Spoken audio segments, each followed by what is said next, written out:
దేవుడిచ్చిన సమస్తము ఇది దేవుడి వల్ల కలిగినది అని నువ్వు సాక్ష్యం ఇచ్చే బిడ్డగా ఎదగాల.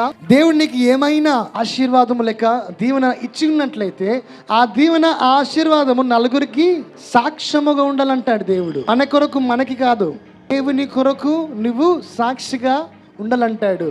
మన మెప్పు కొరకు మనకి కాదు, మన ఘనత కొరకు మనకి కాదు, మన స్వార్థం కొరకు మనకి కాదు. అది దేవుని మహిమ పరిస్థితిగా దేవుని దగ్గర నుంచి పొందుకున్నవి నువ్వు సాక్ష్యం పంచుకోవాలి, సాక్షిగా జీవించాలి, సాక్షిగా బ్రతకాలి, సాక్షిగా అనేకులను చూసి నేర్చుకోవాలి.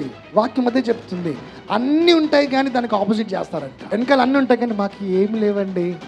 నువ్వు ఇరుకుగా జీవిస్తున్నా నేను విశాలంగా జీవిస్తున్నామండి అని ఎవరు చెప్తారు?